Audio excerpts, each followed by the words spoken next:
Ben Nelson, BENNELSON, Interim Assistant Director, Wichita Public Works, here to provide an update on our winter storm preparations. We have, I believe the National Weather Service has a little more than 4 inches of snowfall predicted between around midnight, basically very beginning of January 1st, 12 a.m., to about 12 p.m.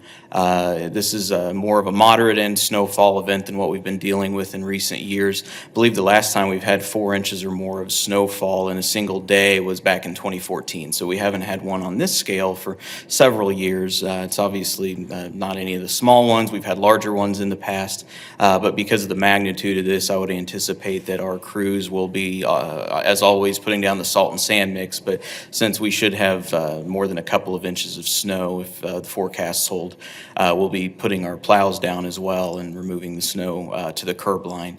Our plans right now are that we have our second shift responders our second shift responders reporting at midnight tonight. Before them, we're going to have our first shift responders reporting in at 4 p.m. today. And at that point, they will be readying all the equipment. And then about 6 p.m. tonight, we're going to start applying a salt and sand pre-treatment across the 1,500 lane miles of arterial city streets.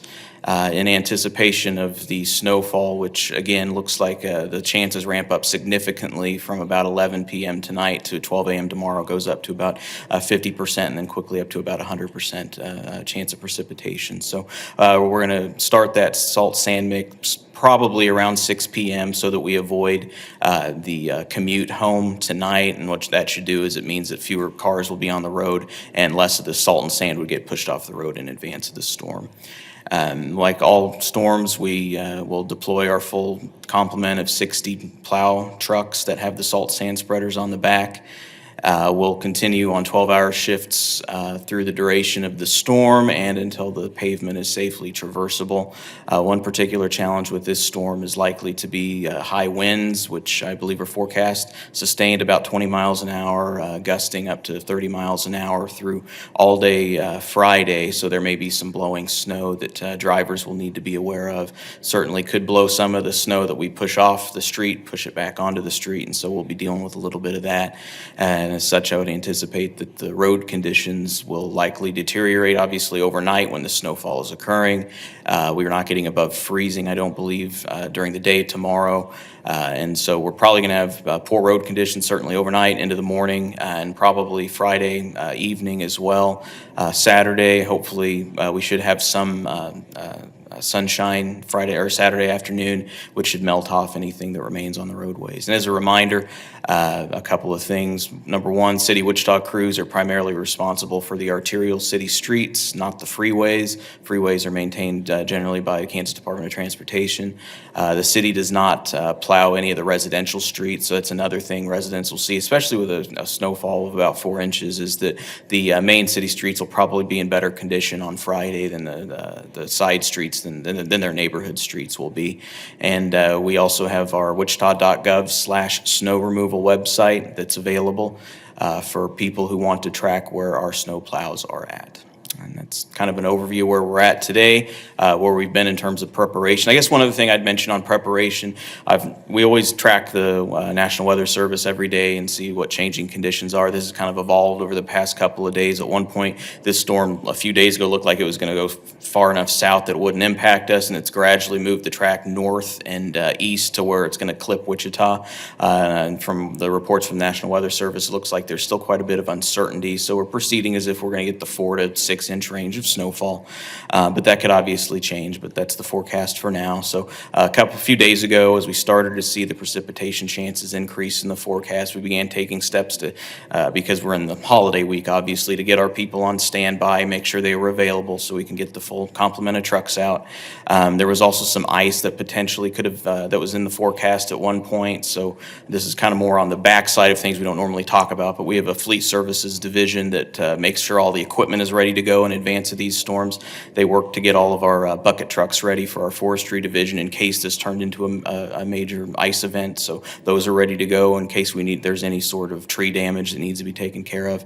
And we've also worked with our fuel suppliers. It's another like a material that we don't talk about much, but we're topping off all of our fuel tanks this morning and have worked with the fuel suppliers to make sure that they can continue fuel deliveries to our 22 fueling locations over the weekend, just in case there's a major snowfall.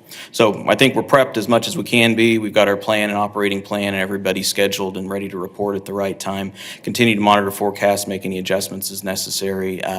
And unless we have any unanticipated changes, like snowfall turns into, from 4 inches to 12 inches or something, we probably won't have any further media updates. Once the operation gets rolling, we're basically just treating the streets with the salt sand mix and plowing accordingly to make sure that slick spots are taken care of.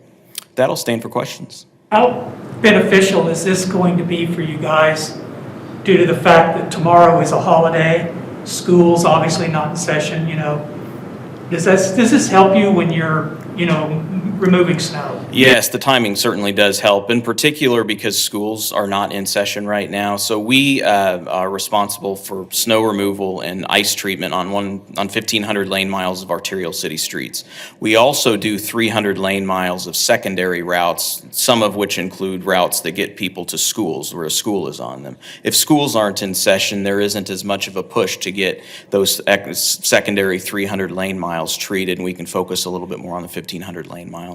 And in terms of traffic impacts, obviously it's easier when there are fewer cars on the roadway.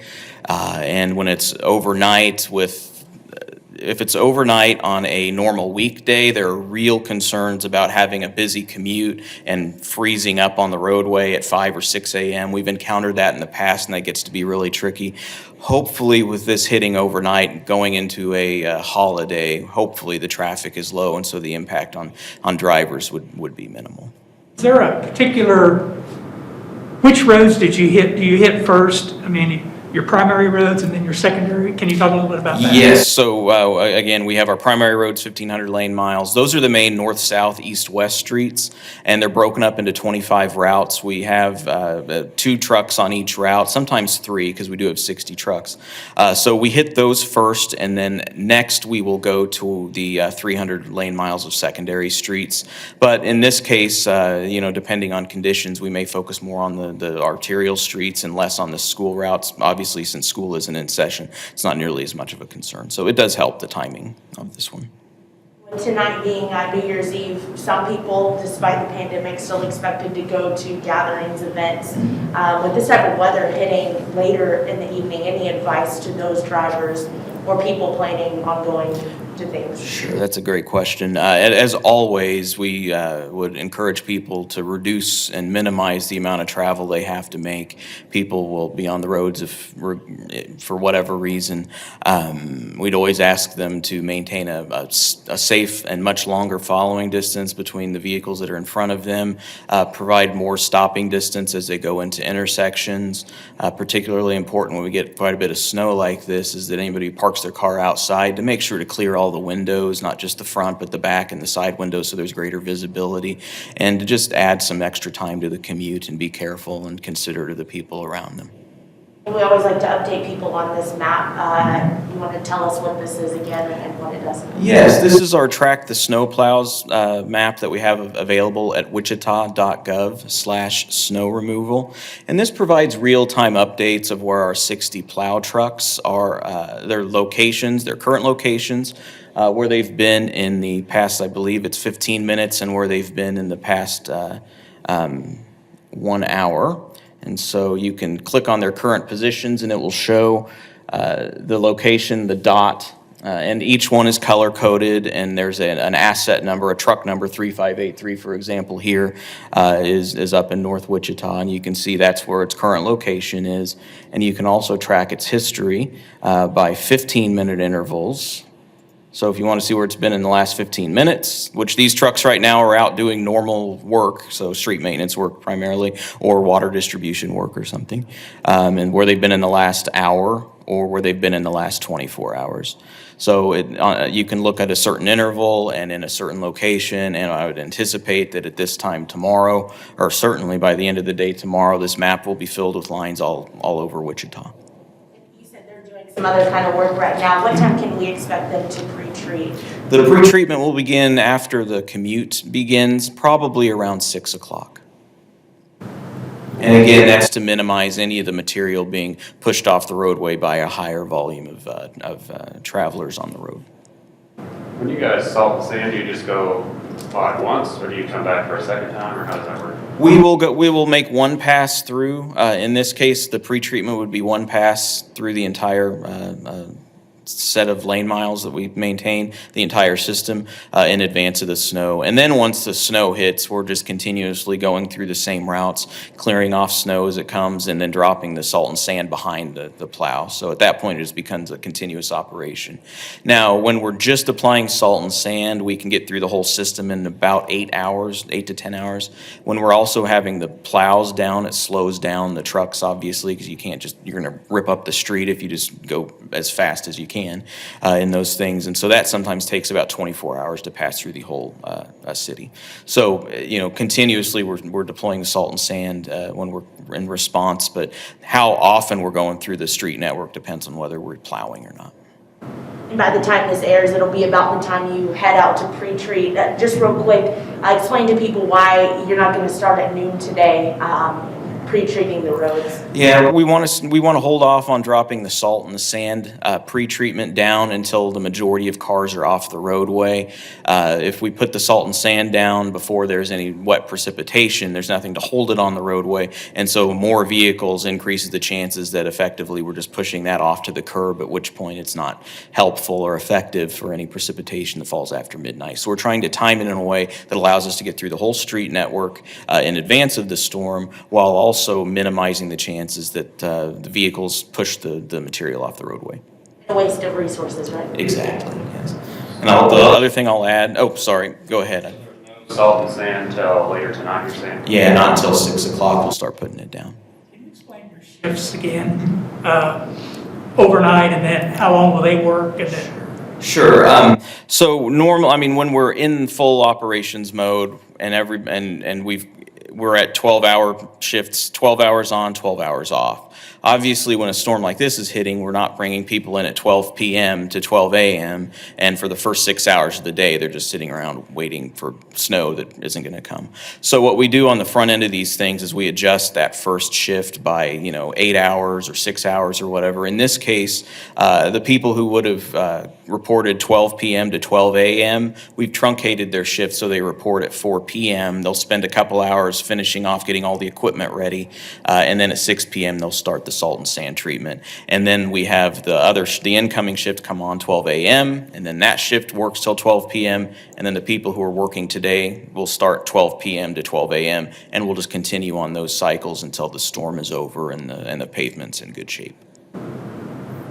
One other thing I forgot to mention, you had asked about salt and sand and the application of it. This comes up a lot of the times. We have full supplies of salt and sand on hand and a significant amount of our salt reserve. So we have no concerns about material availability either for this storm or any future storms. Over the last 6 years or so, 6 or 7 years, we've significantly increased our salt stockpiles. Usually when we get these big storms that go back, municipalities all over the region trying to get salt from the same mines, and becomes a bit of a supply issue. But we generally have 6,000 tons of salt and sand mix at each of our substations and our maintenance facility. That's what we use in the active part of the event. We also have salt reserves of equal to about 35,000 tons of salt and sand mix. So we're in really good shape through the rest of the season. Okay. Very good, and be safe, everybody.